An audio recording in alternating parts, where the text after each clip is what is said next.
오늘은 성경의 한 인물 야곱을 탐구하면서 우리의 인생에도 야곱과 동일하게 하나님의 백성담을 위한 성장과 성숙의 계절을 허락하신다는 점을 살펴보고자 합니다.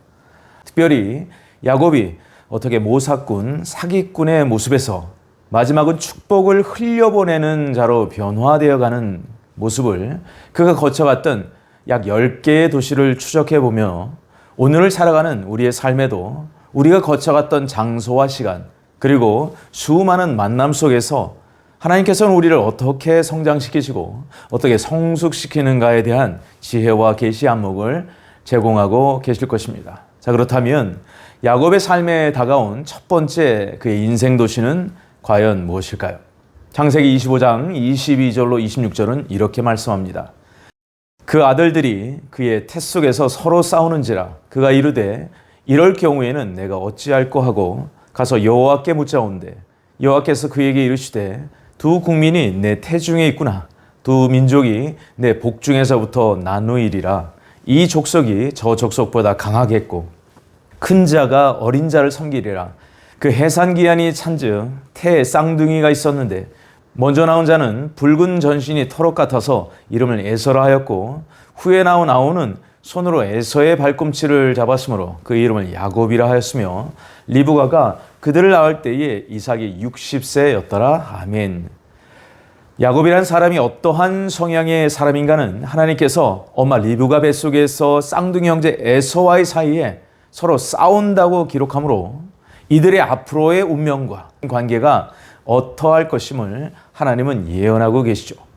우리가 주목할 부분은 이러한 야곱과 에서의 둘의 다투는 운명을 예언했던 그 장소가 야곱의 인생이 시작된 바로 브엘세바였다는 것입니다. 즉 브엘세바는 야곱과 에서의 고향이라는 것이죠. 그런데 사무엘하 3장 10절에 보니 단에서 브엘세바라는 표현이 등장합니다. 자, 이것은 이스라엘 땅의 최북단 단으로부터 최남단인 브엘세바까지를 가리키는 용어로서 이스라엘 백성에게 거주할 땅을 주시겠다는 약속된 땅 전체를 의미한다는 측면에 브엘세바는 하나님의 언약에 대한 신실함을 의미하며 그곳에서 야곱이 태어난 것도 결국 우연이 아님을 알 수가 있습니다. 하지만 브엘세바의 중요성은 거기에만 그치지 않습니다. 그곳은 다름 아닌 우물로서 유명한 곳입니다. 지금도 성지순례로 이스라엘로 도착해서 방문하는 도시 중에 하나가 그 유명한 브엘세바의 우물입니다. 사실 그 도시가 위치한 곳은 모래 폭풍이 부는 네게브 사막의 한가운데에 있습니다. 그래서 더 역설적인 것은 마치 사막의 오아시스처럼 네게브 사막의 목마름을 적셔주는 생명의 물이 있는 장소로 간주되고 있죠. 사실 이러한 브엘세바의 특징은 그 이름에서부터 유추할 수 있습니다. 브엘이란 단어는 우물이란 뜻이고 쉐바라는 단어는 언약이라는 뜻, 그리고 완전수 7이라는 뜻을 가지고 있습니다. 따라서 브엘세바 이름 자체가 뜻하는 것은 언약의 우물 또는 7의 우물이라는 뜻을 가지고 있습니다. 그렇다면 왜 7의 우물로 이름이 지어졌던 걸까요? 이것은 아브라함이 블레셋과의 평화 관계를 위해 7마리의 어린 양을 아비멜렉에게 주게 되는데 그로 인해 그곳의 우물에 대한 권리를 확보하게 된 그 장소를 브엘셰바, 즉 7개의 우물이란 이름을 짓게 되었던 것이죠. 하지만 정말 중요한 그 장소에 담긴 의미는 거기에 있지 않습니다. 여러분, 하나님의 이름 가운데 영원하신 하나님을 가리켜 엘올람이라고 하죠. 그런데 그 영원하신 하나님, 엘올람을 선포한 인물, 선포한 장소가 어딜까요? 바로 아브라함이 브엘세바에서 언약을 우물 앞에서 예배를 드리고 하나님을 경배했던 그 장소, 그 이름은 브엘세바에서 고백한 영원하신 하나님, 엘올람의 이름이었던 것입니다. 창세기 21장 33절에서 아브라함은요, 에셀나무를 심고 브엘세바를 신성한 만남과 예배의 장소로 표시하며 이렇게 말합니다. 아브라함은 브엘세바에서 에셀나무를 심고 거기서 영원하신 여호와 엘올람의 이름을 불렀으며 아멘. 에셀나무를 심고 하나님의 영원한 이름을 부른 행위는 하나님의 변함없는 임재 그리고 하나님의 변함없는 영원성을 고백하는 아브라함의 신실한 신앙이 그 브엘세바에 흐르고 있다 하겠습니다. 그렇습니다. 브엘세바의 우물은요, 단지 아브라함과 블레셋의 평화 조약을 상징한다기보다는 아브라함과 하나님과의 그 약속의 영원성, 그리고 이를 이루시는 하나님의 영원하신 신실함, 바로 그것을 나타내는 메시지를 하겠습니다. 이사야서 43장 7절은 이렇게 또 말하죠. 내 이름으로 일컬음을 받는 모든 사람은 내가 내 영광을 위하여 창조하고 지은 자라. 아멘. 아브라함과 이삭과 야곱의 하나님께서 우리의 영원한 엘 올람의 하나님이시며 약속을 이루시는 신실하신 하나님이신 것을 여러분 믿으십니까? 그렇다면 저와 여러분은 그 하나님의 이름으로 일컬음을 받아 주의 영광을 위해 우리의 삶이 사용되고 있음을 믿으시기 바랍니다. 저와 여러분에게 오늘을 사는 브엘세바의 우물과 엘 올람의 하나님을 향한 예배가 있기를 주의 이름으로 축원합니다. 자, 이제 야곱의 두 번째 인생 도시는 무엇일까요? 창세기 28장 11절로 19절은 야곱 인생에서 한 획을 그었던 한 특별한 경험을 통해 그 장소를 소개하고 있습니다. 창세기 28장 11절로 19절은 이렇게 말씀합니다. 야곱이 브엘세바를 떠나 하란으로 향하여 가더니 한 곳에 이르러는 해가 진지라 거기서 유숙하려고 그곳에 한 돌을 가져다가 베개를 삼고 거기 누워 자더니 꿈에 본즉 사닥다리가 땅 위에 서 있는데 그 꼭대기가 하늘에 닿았고 또 본즉 하나님의 사자들이 그 위에서 오르락 내리락 하고 또 본즉 여호와께서 그 위에 서서 이르시되 나는 여호와니 너의 조부 아브라함의 하나님이요 이삭의 하나님이라. 내가 누워있는 땅을 내가 너와 내 자손에게 주리니 내 자손이 땅에 티끌같이 되어 내가 서쪽과 동쪽과 북쪽과 남쪽으로 퍼져갈지며 땅의 모든 족속이 너와 네 자손으로 말미암아 복을 받으리라. 내가 너와 함께 있어 내가 어디로 가든지 너를 지키며 너를 이끌어 이 땅으로 돌아오게 할지라. 내가 내게 허락한 것을 다 이루기까지 너를 떠나지 아니하라 하신지라. 야곱이 잠이 깨어 이르되 여호와께서 과연 여기 계시거늘 내가 알지 못하였도다. 이에 두려워하여 이르되 두렵도다. 이곳이요 이것은 다름 아닌 하나님의 집이요 이는 하늘의 문이로다 하고 야곱이 아침에 일찍이 일어나 베개로 삼았던 돌을 가져다가 기둥으로 세우고 그 위에 기름을 붓고 그곳 이름을 베델이라 하였더라. 아멘. 야곱의 두 번째 인생 도시는 베델입니다. 그런데 야곱의 삶에서 영적인 이정표를 세운 중요한 첫 번째 도시를 꼽으라면 베델일 것입니다. 하지만 이 베델을 제대로 이해하기 위해서는 그 출발 도시인 브엘세바에서의 사건을 잠시 이해할 필요가 있습니다. 왜냐하면 팥죽 한 그릇으로 형 에서를 속여서 장자권을 빼앗는 사건을 벌인 것이 바로 이 떠남의 단초가 되기 때문이죠. 눈앞에 놓인 욕심 때문에 수단과 방법을 가리지 않고 저지른 그 죄의 결과는 결국 야곱으로 하여금 고향 브엘세바의 고향에 안주하고 있던 그의 발걸음을 급격하게 변화시켜 버립니다. 그리고 살려고 도망치다 만나게 된 특별한 도시, 그곳이 베델이었던 것이죠. 자, 그런데 홀로 남은 베델의 황량한 그 밤, 돌베개를 베고 잠을 잤던 피곤함으로 뻗어버린 야곱에게 하나님이 개입하십니다. 꿈을 통해 그의 인생에서 결코 잊을 수 없는 환상을 보여주기 시작하시죠. 기가 막힌 것은 한 번 보면 결국 잊을 수 없는 사닥다리, 그것도 땅에서 하늘까지 닿는 그 사닥다리 위로 천사들이 오르락 내리락 하는 모습을 보여주십니다. 야곱에게 임한 이 특별한 꿈은요, 그의 인생에서 결코 잊지 못할 순간이 되어버리죠. 우리 인생에서도 마찬가지입니다. 하나님께서는 한 인생의 극적인 변화의 시점에 여러 방법, 여러 모양으로 말씀하시지만 야곱같이 꿈을 통한 특별한 경험을 주시는 경우가 종종 있습니다. 그러나 꿈을 꿨다는 것 자체보다 더 중요한 것은 그 꿈을 통해 전달하시는 하나님의 뜻이 무엇인가를 제대로 분별하는 데 있겠죠. 자, 그런데 야곱은 이 부분에 성공했습니다. 왜냐하면 야곱이 꾼 그 꿈을 하나님이 자신에게 은혜로 주신 영적인 체험으로 받아들였기 때문이죠. 사실 베델이란 장소는 원래 특별한 장소가 아니었습니다. 야곱이 사닥다리란 특별한 꿈을 꾼 이후에 비로소 명명된 도시였다는 것이죠. 사랑하는 여러분, 베델의 뜻이 하나님의 지배한 뜻임을 감안할 때 늘 속임수에 능했던 야곱의 가치관에 어떤 급격한 변화가 찾아왔음을 스스로 고백하는 증언이 되었습니다. 그러니까 야곱은 도저히 그 장소를 하나님의 집이라고 이름을 붙이지 않으면 안 될 만큼 특별한 경험, 특별한 시간으로 그에게 다가왔다는 반증이죠. 자, 이것은 야곱처럼 자기 의가 강하고 여전히 미성숙한 사람일지라도 하나님의 은혜가 임한다면 누구도 예외 없이 변화될 수 있음을 웅변적으로 말씀하고 있습니다. 특별히 우리의 인생이 야곱처럼 가장 어두운 때를 통과해야만 할 그때에도 하나님의 은혜로 인해 한순간에 하늘에 소망을 둔 하나님의 가치관을 소유한 자로 변화될 수 있다는 희망의 소식이 아니겠습니까?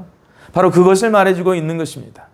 사실 여기서 우리가 기억해야 되는 부분, 많은 사람이 놓치는 점 하나가 있죠.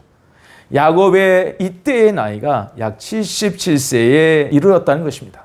성경은 야곱이 이집트에서 147세에 죽음을 맞이한 것으로 기록하죠. 그 나이를 기준해서 야곱이 거쳐간 많은 도시의 시간을 역추하다 보면 바로 이 베델의 첫 번째 사건, 사닥다리 환상을 본 나이는 대략 77세 때 일어난 사건임을 알 수 있습니다. 요사이 100세 시대라고 하죠.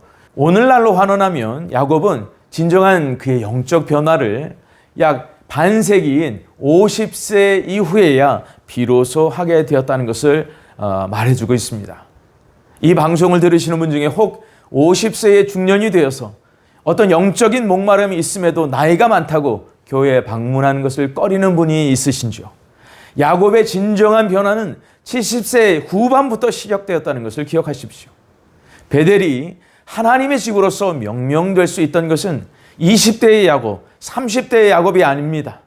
70대의 야곱을 사용하셔서 고백하도록 하신 하나님의 인도하심이 있었다는 사실.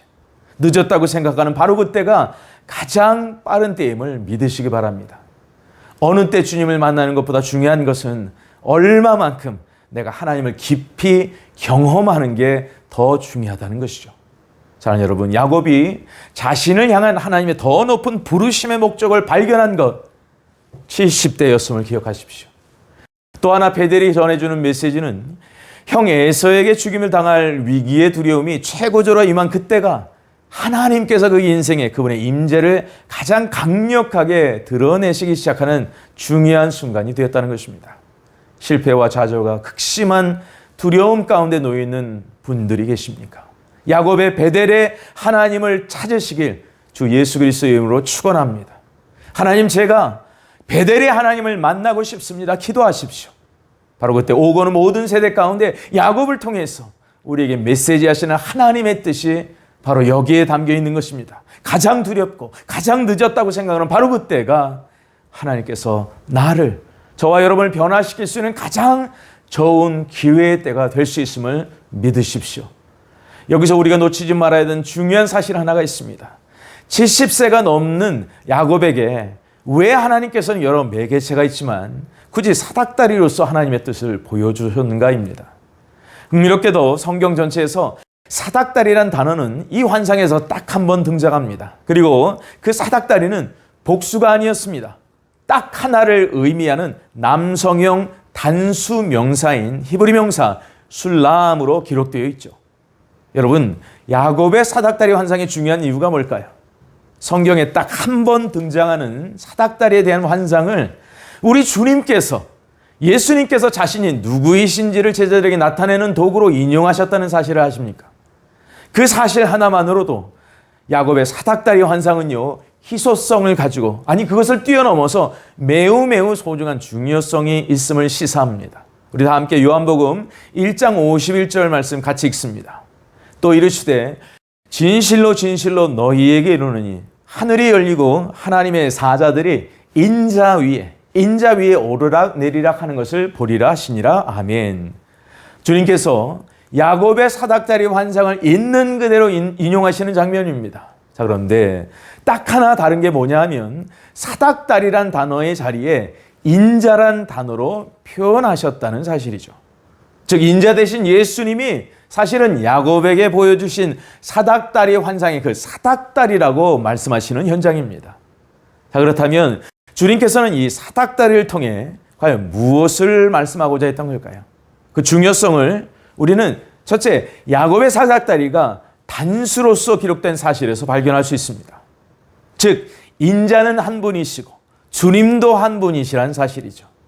둘째는 바로 그 사다리만이, 바로 그 인자만이 하늘에 도달할 수 있는 아버지 하나님 앞에 나아갈 수 있는 유일한 길임을 구약에서 단수로서 말씀하고 있는 현장인 것입니다. 자, 이것을 반증하듯 요한복음 14장 6절, 사도행전 4장 12절은 뭐라고 말씀하시는지 아십니까? 예수께서 이르시되 내가 곧 길이요 진리요 생명이니 나로 말미암지 않고는 아버지께로 올 자가 없느니라 라고 하면서 예수님 자신을 길로서 표현하시죠. 또 사도행전 4장 12절 유명한 구절이죠. 다른 이로서는 구원을 받을 수 없나니 천하 사람 중에 구원을 받을 만한 다른 이름을 우리에게 주신 일이 없음이라. 아멘.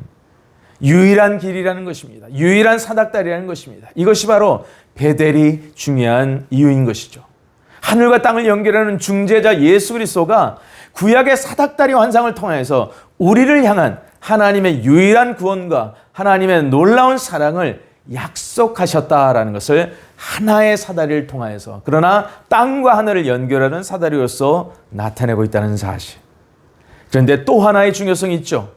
바로 이 사닥다리를 타고 인자 위에 천사들이, 또 사닥다리 위에 천사들이 오르락 내리락 하는 움직임을 야곱에게 끊임없이 보여주고 계셨다는 것입니다.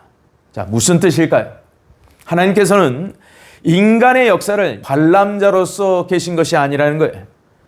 그분은요, 오히려 적극적으로 역사에 개입하시는 분, 역사를 뚫고 들어오시는 분임을 드러내고 계신다는 것입니다. 누구를 통해서? 천사들의 움직임을 통해서. 시편 103편 20절로 21절은 천사가 누구이며 어떤 역할을 하는지 성경에서 가장 탁월하게 설명하고 있는 본문 중에 하나입니다. 거기 보면 천사들은 능력이 있어서 여호와의 말씀을 행하며 그의 말씀의 소리를 듣는 여호와의 천사들이여 여호와를 송축하라. 그에게 수종들며 그의 뜻을 행하는 모든 천군이여 여호와를 송축하라 라고 말씀합니다. 그러니까 천사와 천군의 역할이 무엇입니까? 하나님의 말씀 전하는 거예요. 하나님의 뜻을 행하는 겁니다. 그리고 하나님을 송축하며 하나님의 메신저, 하나님의 종, 하나님의 경배자로서의 역할을 수행하는 존재들이라는 것이죠. 그러므로 천사가 오르락 내리락 하는 건요, 결국 하나님의 말씀, 하나님의 뜻이 지속적으로 운행되고 있음을 밝히는 단서였다는 것입니다. 그리고 천사들이 계속해서 움직이고 있다는 사실 그 자체가 우리를 향한 하나님의 마음, 우리를 향한 하나님의 사랑은 멈출 생각이 없으시다. 바로 그 실체를 눈으로 확인시킨 것이 예수님의 성육신이며 십자가에서 죽으시고 장사되시고 부활하시고 승천하신 주님의 십자가의 사명이었던 것이죠. 또 한 가지 사닥다리 환상이 주는 중요한 메시지가 있습니다. 여기 등장하는 야곱의 사닥다리는요, 그 자체로 여러 가지 계단을 가진 특성이 있다. 바로 이것은 사닥다리 환상에 담긴 또 다른 하나님의 뜻을 읽을 수 있는 장면입니다. 여러분, 서방교회 존 버년의 철로 역정이 유명한데 그와 쌍벽을 이루는 동방교회의 요한 클리마쿠스의 거룩한 등정의 사다리란 저서가 있죠. 야곱의 사닥다리는 죄로 얼룩진 인간이 하나님의 형상을 회복하는 등정의 여정이다 라고 요한 클리마쿠스는 그 책에서 주장했습니다. 즉 모사꾼이요 속임수에 능한 야곱의 모습, 바로 죄인의 모습이 우리의 모습인 것을 투영하면서 그의 변화, 즉 야곱의 변화가 본격적으로 시작되어서 결국 성숙한 이스라엘로 변화되는 마지막 모습은 하나님께서 의도적으로 우리를 영적인 등정으로 나아가도록 이끄시는 인도하심을 나타낸다, 그는 주장합니다. 자, 그렇다면 베델은 단순히 야곱에게 하나님을 만난 축복의 장소 그 이상의 의미를 담고 있다는 것이죠. 그도 그럴 것은 야곱은요, 그의 나이 100세경에 두 번째로 베델을 다시 방문하게 되는 사건이 벌어지는데, 그러니까 처음 베델에 두려움에 떨며 갔을 때 나이가 77세였다면 그러나 23년 정도가 지난 어느 날 그는 먼 길을 통과하여 다시금 베델에 서게 됩니다. 즉 처음 방문한 77세보다 23년 정도가 더 지났을 때 다시 방문하게 되죠. 근데 그때의 야곱의 모습은 어떻을까요? 야곱은 성장하고 성숙해져 있었습니다. 그런 의미에서 사닥다리의 환상은 하나님의 형상을 회복해 나아가는 그 과정으로서의 거룩한 신앙의 등정임을 메시지한다 하겠습니다. 요한 클리마쿠스는 바로 사닥다리 자체가 신약의 예수님임을 전제하며 우리에게 이렇게 웅변적으로 선언합니다. 형제들이여, 열심히 사다리를 올라가십시오. 올라가기로 결심하세요. 그리스도는 세상에서 30세에 세례를 받으시고 영적 사다리의 30번째 계단에 오르셨습니다. 이는 하나님을 사랑이시기 때문입니다. 하나님 안에 모든 선한 것의 원인, 과거, 현재, 미래가 영원히 있습니다. 아멘. 실제로 사닥다리에 해당하는 헬라어는 클리막스로 발음합니다. 여러분, 그런데 이것은 우리가 정점을 의미할 때 쓰는 클라이막스와 똑같은 어원적 뿌리인 걸 아십니까? 사다리와 클라이막스가요. 앞서 우리는 사닥다리가 예수님 자신을 말씀하는 것을 확인할 수 있었습니다. 그러니까 이 클리막스가 의미하는 건요, 첫째로 예수님이시야말로 가장 중요한 성취의 정점이 되시는 분이심을 이 사다리를 통해서 나타내고 있습니다. 그리고 두 번째는 이 클리막스를 우리 삶에 적용할 때 주님을 찾다가 주님의 형상을 닮아 마침내 우리의 신앙의 등정은 하나님의 형상을 회복하는, 그 온전한 모습을 회복하는 그 클라이막스, 바로 그 영광스러운 존재로 주님을 맞이하게 될 것이라는 것을 바로 말씀하고 있다는 것입니다. 무엇을 통해서? 이 사다리의 계단을 통해서 말이죠. 자, 이제 세 번째 야곱의 인생 도시 어디일까요? 하란입니다. 저는 야곱의 인생에서 가장 땀을 흘리며 훈련받는 시즌이 바로 이 하란이라고 봅니다. 다시 말해, 그가 나중에 참된 이스라엘로 변화되고 하나님께 불림받을 수 있었던 이유, 이 하란이란 기초를 제대로 닦는 시즌이 있었기 때문이라는 것이죠. 야곱은 장장 20년간을 이 하란에 머물렀다고 성경은 밝히고 있습니다. 뛰는 놈 위에 나는 놈이 있다는 말이 있듯 모사꾼 야곱을 속이고 이용해 먹은 외삼촌이자 동시에 장인 어른이 된 이 라반으로 인해서 야곱의 하란에서의 시즌은 그가 저지른 옛날의 죄를 그대로 돌려받는 하나님의 징계의 시즌으로 다가옵니다. 하지만 늘상 그렇듯 하나님의 징계는요, 그분의 백성들에게는 훈련과 구원이란 양면성을 가지고 있다는 걸 아십니까? 징계 속에 숨은 하나님의 축복이 있다는 거예요. 흥미롭게도 성경은 바로 이 하란에서의 그 20년간의 시즌이 어떤 의미였는지를 창세기 31장 41절에 야곱의 회고를 통해서 스스로 이렇게 밝히고 있죠. 내가 외삼촌의 집에 있는 이 20년 동안 외삼촌의 두 딸을 위하여 14년, 외삼촌의 양떼를 위하여 6년을 외삼촌에게 봉사하였거니와 외삼촌께서 내 품삯을 10번이나 바꾸셨으며 아멘. 자신이 사랑하는 라헬을 얻기 위해 7년을 인내합니다. 근데 라반이 한 짓은 동침하는 그날 라헬이 아닌 레아로 바꿔버립니다. 너무나 사랑했던 라헬을 포기할 수 없던 야곱은 다시 한번 7년을 봉사하게 되죠. 그러면서 깨달은 것이 있습니다. 아, 심은 대로 거두는구나. 배고픔에 에서를 속여 팥죽 한 그릇으로 장자권을 탈취한 자신의 과오를 떠올렸을 것입니다. 자, 그렇다면 남은 6년은 어떤 의미였을까요? 창세기 30장 32절로 34절은 이렇게 말씀합니다. 오늘 내가 외삼촌의 양떼에 두루 다니며 그 양 중에 아롱진 것과 점 있는 것과 검은 것을 가려내며 또 염소 중에 점 있는 것과 아롱진 것을 가려내리니 이 같은 것이 내 품삯이 되리이다. 후일에 외삼촌께서 오셔서 내 품삯을 조사하실 때에 나의 의가 내 대답이 되리이다. 내가 혹시 염소 중 아롱지지 아니한 것이나 점이 없는 것이나 양 중에 검지 아니한 것이 있거든 다 도둑질하는 것으로 인정하소서. 라반이 이르되 내가 내 말대로 하리라 하고 아멘.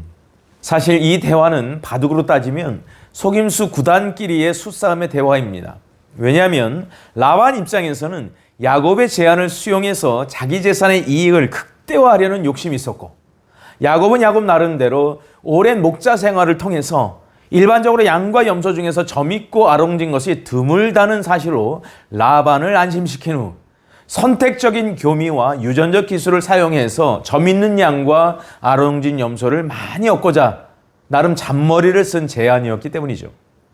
그래서 창세기 30장 37절로 39절에 보면 야곱의 이런 행동까지 나옵니다.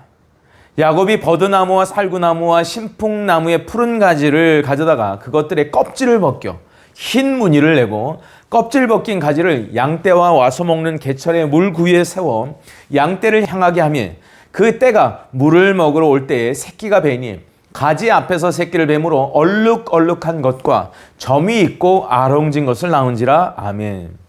과연 야곱이 오랜 세월의 동물 행동 양식을 그렇게까지 섬세하게 관찰하며 파악했는지에 대한 유전학적 지식에 대한 언급은 성경에 나와 있지 않습니다. 뿐만 아니라 동물들이 자기가 보는 바에 따라 잉태한다는 민간 속설에 근거하여 실제 그러한 결과를 가져올 수 있었는지로 확실치가 않죠. 이 사건을 두고 어떤 학자들은 하나님께서 야곱에게 재산을 가지게 해서 하란을 떠나게 하시려고 지혜를 주셨다고 주장합니다. 즉 점있고 아롱진 양과 염소를 얻게 하신 건 하나님께서 주도적으로 도와주셔서 가능한 것이었다 해석하기도 하죠. 물론 하나님은 그렇게 하실 수 있는 능력이 하나님이십니다.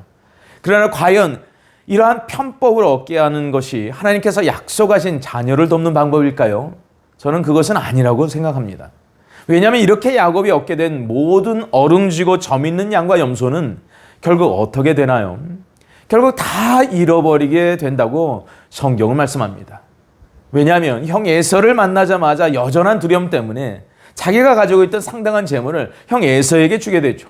또 나중에는 가나안 땅에 흉년이 들어 애굽으로 떠나야만 하는 상황 속에 많은 재산, 거의 모든 재산을 잃게 되기까지 합니다.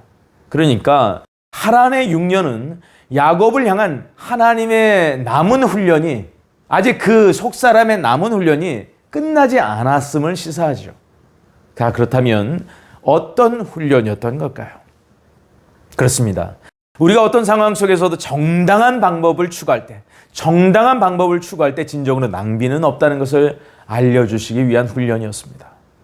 부당한 방법으로 일시적 성공을 거둔다 하더라도 그 성공은 진짜 성공이 아니라는 거예요. 실패일 수밖에 없다는 사실. 바로 이것이 실패를 통해 변화시키시는 하나님의 6년간의 손길이었던 것이죠. 잠언 11장 1절은 이렇게 말씀합니다. 속이는 저울은 여호와께 미워하셔도 공평한 주는 그가 기뻐하시느니라. 아멘. 우리의 훈련은 끝이 없는 것 같습니다. 중요한 것은 내가 하나님이 공의로우시기 때문에 나도 공의로움을 배워가야 한다는 것입니다. 하나님이 거룩하시니 우리도 거룩해야 한다고 주님께서 말씀하시지 않습니까? 아멘. 자, 그렇다면 이제 야곱의 네 번째 인생 도시는 어디일까요? 창세기 32장 1절로 2절은 이렇게 말합니다. 야곱이 길을 가는데 하나님의 사자들이 그를 만난지라. 야곱이 그들을 볼 때에 이르기를 이는 하나님의 군대라고 그 땅 이름을 마하나임이라 하였더라. 아멘. 자, 네 번째 장소는 마하나임입니다. 그 뜻은 하나님의 군대, 하나님의 진영이란 군대 용어입니다. 근데 놀라운 사실은 천사들이 사닥다리 환상에서 주로 하늘과 땅으로 오가는 사명을 감당하는 줄 알았는데 고향 땅을 향해 이동 중인 야곱 일행을 전후 좌우에서 옹위하고 있었음을, 즉 군대로서 옹위하고 있었음을 다시 한번 보여줍니다. 자, 이것은 단지 야곱에게만 주어지는 특권이 아님을 알 수 있습니다. 왜냐하면 신약 히브리서 1장 14절에는 이렇게 말씀하고 있기 때문인데요. 모든 천사들은 섬기는 영으로서 구원받을 상속자들을 위하여 섬기라고 보내심이 아니냐. 아멘. 그렇습니다. 성경은 분명 하나님의 자녀나 하나님의 민족을 향해 이 천사들을 또 천군들을 옹위하고 있게 하셨음을 명백히 밝히고 있습니다. 그렇다면 이것을 통해 알 수 있는 것이 무엇일까요?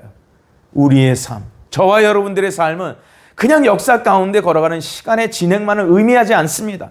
단순한 삶이 아니에요. 왜냐하면 눈에 보이지 않는 적들과의 영적 전쟁 가운데 있음을 먼저 힌트합니다. 그래서 그 야곱을, 하나님의 자녀 야곱을 보살피기 위해서 하나님께서 천군까지 보내시지 않습니까? 마하나임. 사도 바울도 에베소서 6장 12절에 우리의 씨름은 혈과 육을 상대하는 것이 아니요 통치자들과 권세자들과 이 어둠의 세상 주관자들과 하늘에 있는 악의 영들을 상대함이라고 말씀합니다. 베델에서 만났던 사닥다리 위의 천사들이 우리의 영적 성장과 하나님의 역사하심에 개입하신다는 것을 깨달았지만 그는 자신의 깊은 내면에 있는 자신의 두려움의 실상을 직시하면서 영적 전쟁을 치러야 함도 바라보게 되었던 겁니다. 마하나임을 통해서.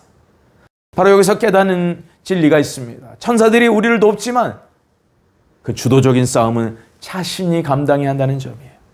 에베소서 6장 13절로 18절에 하나님은 하나님의 전신갑주를 취하라고 능동형으로 우리에게 명령하시지 않았습니까? 한 가지 마하나임에서 깨닫는 것이 그것입니다.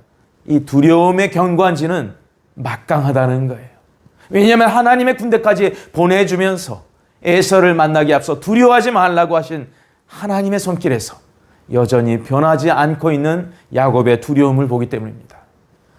여러분, 에서의 무리가 군대를 끌고 접근한다는 소식 앞에 공포와 불안의 심리는 아직까지 야곱에 없어지지 않았어요. 깊어져만 갔습니다. 근데 야곱의 다음 행동이 무엇입니까? 두려움 때문에 에서를 만났을 때 어떻게 대처할 것인가에 대한 각본까지 짜서 그것에 대한 준비를 시키고 모든 식구와 무리를 야복강 건너에서의 지경에까지 떠나보내는 최후의 배수진을 치지 않습니까? 여전히 마하나임을 보여주셨음에도 불구하고 두려움에 떨고 있는 야곱의 모습. 하나님의 군대가 그에게 나타났건만 하나님에 대해 눈만 떴지 하나님을 100% 온전하게 의지하지 않고 있는 야곱을 볼 수 있습니다. 하지만 마하나임의 초자연적인 천군들과의 만남이 그의 신앙의 공허한 메아리로 그친 것은 아니었습니다. 마하나임의 경험은 브니엘에서 만난 하나님의 사자와 씨름의 사건을 통해서 야곱으로 하여금 이제 자신의 삶을 더욱 하나님께 절실함으로 의탁하게 만드는 확증의 사건으로 작동할 수 있었기 때문이죠. 창세기 32장 24절로 31절 말씀 같이 있습니다. 시작.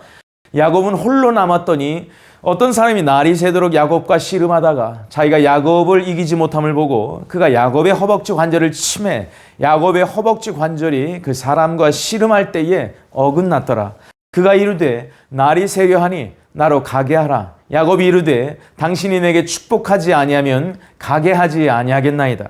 그 사람이 그에게 이르되 내 이름이 무엇이냐? 그가 이르되 야곱이니이다. 그가 이르되 내 이름을 다시는 야곱이라 부를 것이 아니요 이스라엘이라 부를 것이니 이는 내가 하나님과 사람과 겨루어 이겼습니다. 야곱이 청하여 이르되 당신의 이름을 알려주소서. 그 사람이 이르되 어찌하여 내 이름을 묻느냐 하고 거기서 야곱에게 축복한지라. 그러므로 야곱이 그곳 이름을 브니엘이라 하였으니 그가 이르기를 내가 하나님과 대면하여 보았으나 내 생명이 보존되었다 함이더라. 그가 브니엘을 지날 때에 해가 돋았고 그의 허벅다리로 말미암아 절었더라. 아멘. 자, 이것이 바로 다섯 번째 야곱의 인생 장소인 브니엘의 사건입니다. 브니엘은 단지 하나님의 사자와 씨름했다는 사건이 중요한 게 아니에요. 더 중요한 것이 있습니다. 여호와의 사자가 야곱의 환도뼈를 부러뜨렸다는 점이 중요하죠. 왜? 환도뼈가 부러지는 극심한 고통의 순간은 결국 야곱을 진정으로 살리는 순간이 되었기 때문입니다. 사랑하는 여러분, 우리가 진정한 신앙을 찾아가는 과정에 있어서 자신에 대한 철저한 절망이 때론 필요합니다. 그러지 않으면 하나님을 제대로 믿지를 않습니다. 그만큼 우리는 강팍하고 그만큼 우리는 변하기 어려운 딱딱한 콘크리트 심령을 가지고 있기 때문에 그래서 우리가 하나님을 제대로 믿기 위해서는요, 죄인된 우리 자신에 대한 절망의 순간이 때론 철저하게 경험하도록 허락하신다는 거예요. 야곱이 하나님과 씨름했다는 사실 자체가 중요하다기보다는 야곱이 자신의 한계를 철저하게 깨닫는 뼈가 부러지는 흔적을 가지게 되었다는 점이 더 중요합니다. 왜? 그때 터져나온 야곱의 고백이 무엇일까요? 창세기 32장 26절은 이렇게 이야기하지 않습니까? 그가 이르되 날이 세려하니 나로 가게 하라. 야곱이 이르되 당신이 내게 축복하지 아니하면 가게 하지 아니하겠나이다. 아멘. 즉 당신의 도움 없이는, 당신의 은혜 없이는, 당신의 사랑 없이는 나는 살 수 없어요 라는 부르짖음입니다. 사랑하는 여러분, 이때 야곱의 나이가 몇 세인 줄 아십니까? 약 98세입니다. 98세. 브에셰바에서 태어나 드디어 98세에 이르러 하나님은 야곱에게 이스라엘이라는 이름을 처음 불러주셨던 거예요. 근데 진정한 영적인 변곡점의 온전한 출발, 앞서 말씀드렸듯이 77세의 베델임을 기억할 필요가 있고요. 그때는 전적인 하나님의 축복이 임한 시즌이었습니다. 내가 뭘 하지 않아도 하나님께서 무한적으로 부어주시는 전적인 사다리의 환상을 통해서 그를 격려했습니다. 하지만 20년이 지난 브니엘은 달랐어요. 그간 야곱은 변화되어 있었습니다. 어떤 변화?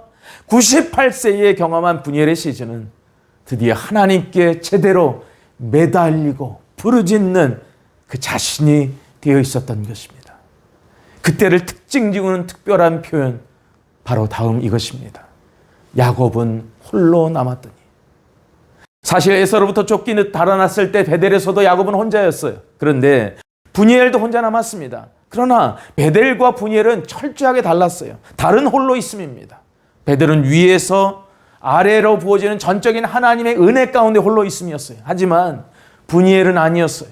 분이엘은 달랐어요.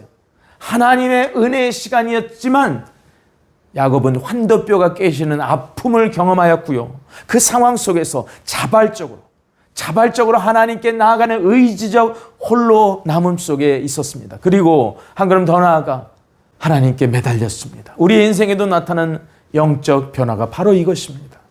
사랑하는 여러분, 바로 여러분에게 이 분이엘의 영적 상승이 있으시길 축원합니다. 그것은 하나님을 전적으로 의탁하는 거예요. 하나님께 매달리는 거예요.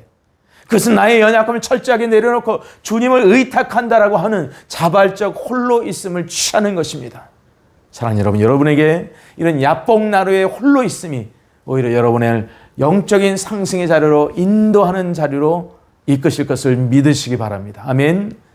또 하나 반드시 기억해야 할 분이의 특별성이 있습니다. 처음으로 야곱이 말이죠, 이스라엘로 이름이 바뀌는 장소가 되었다는 사실. 그러나 우리가 이 이름에 담긴 엄청난 책임이 있음을 기억할 필요가 있습니다. 그것은 이스라엘이 가지는 바로 그 이름이 가질 때의 역할과 책임에는 뼈가 부러지는 아픔, 뼈가 부러지는 아픔까지 통과할 때 주어지는 이스라엘의 예언적인 책임과 역할과 운명을 담고 있다. 이스라엘을 선택하시고 이스라엘의 교만을 깨뜨리시고 또한 이스라엘을 회복하셔서 새 날을 맞이하게 하는 이스라엘의 종말론적 데스티니를 바로 이것을 통해서 예언적으로 힌트하고 있다는 사실. 우리 다 함께 창세기 32장 31절 말씀 같이 읽겠습니다. 그가 분이엘을 지날 때에 해가 돋았고 그의 허벅다리로 말미암아 절었더라. 아멘. 야곱의 환도뼈가 부러져서 그가 다리를 절게 된 사건이 의미하는 바가 무엇일까요? 이 사건은 종말론적 차원에서 이스라엘의 교만과 자기의가 부서지고 하나님 앞에서 회개와 겸손으로 올바른 관계를 회복하여서 메시아 예수님 앞으로 나아가는 과정을 함축적으로 보여주고 있습니다. 이것은 단지 유대인만이 아닌 또 모든 성도를 향하신 하나님의 비밀한 또한 성장과 성숙에로의 초청의 이야기이기도 하죠. 사랑하는 여러분, 여러분은 야곱의 인생 도시의 어떤 도시를 현재 방문하고 계십니까? 베델을 통해 하나님과 우리를 연결하신 그 예수님의 사랑을 경험하고 계십니까? 아니면 하란을 통해 내 속에 하나님의 도가 내 삶을 이끌어가게 하는 영적 정렬의 성장의 시즌을 경험하고 계십니까? 아니면 마하나임을 통해 하나님의 보호하심을 경험하고 계십니까?